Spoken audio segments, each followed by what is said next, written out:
So ఈ అంశాలన్నిటి మీద ఇవాళ డిఎన్ఏలో చర్చిద్దాం. మొట్టమొదట ఎమ్మెల్యేల ఫిరాయింపు కేసును ఇవాళ సుప్రీంకోర్టులో విచారణ చేపట్టింది.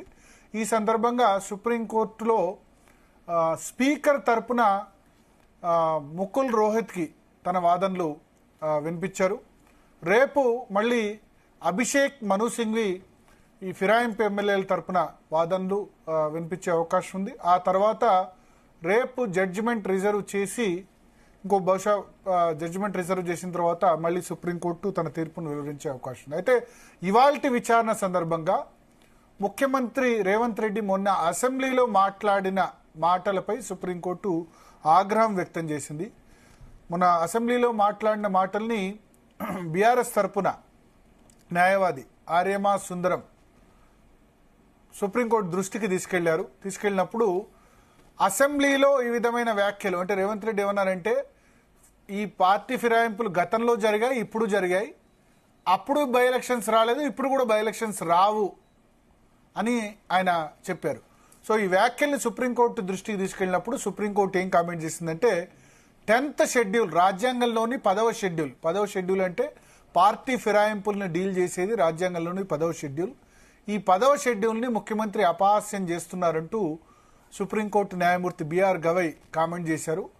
ముకుల్ రోహత్కి ఎవరైతే ఇప్పుడు స్పీకర్ తరపున ఆర్గ్యుమెంట్స్ వినిపిస్తున్నారో ఆయనకు చెప్పారు, మీ ముఖ్యమంత్రిని ఇటువంటి కామెంట్ చేయొద్దని చెప్పండి ఇంకొకసారి.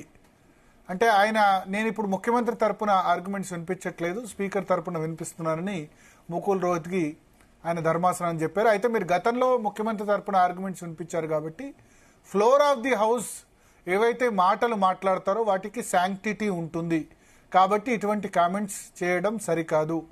ప్లస్ కంటెంప్ట్ నోటీస్ ఇవ్వాలంటే మాకు ఇవ్వచ్చు, బట్ అంటే మేము దీన్ని ఇష్యూని లైట్గా తీసుకోవట్లేదన్న కామెంట్స్ కూడా చేసింది.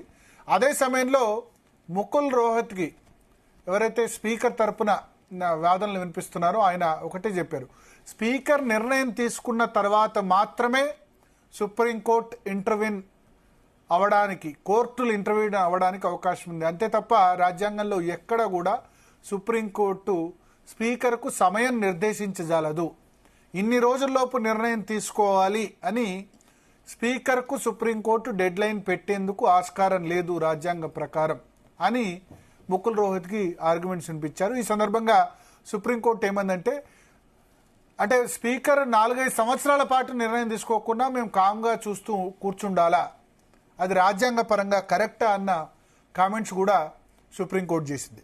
సో ఇవాళ ఇది సుప్రీంకోర్టులో ఇవాళ జరిగిన డెవలప్మెంట్ పార్టీ ఫిరాయింపుల కేసుకు సంబంధించి. రేపు కూడా ఆర్గ్యుమెంట్స్ కంటిన్యూ కానున్నాయి. రేపు ఆర్గ్యుమెంట్స్లో అభిషేక్ మను సింఘ్వి తెలంగాణ నుంచి ఇప్పుడు రాజ్యసభ సభ్యుడిగా ఉన్నారు, సీనియర్ అడ్వకేట్.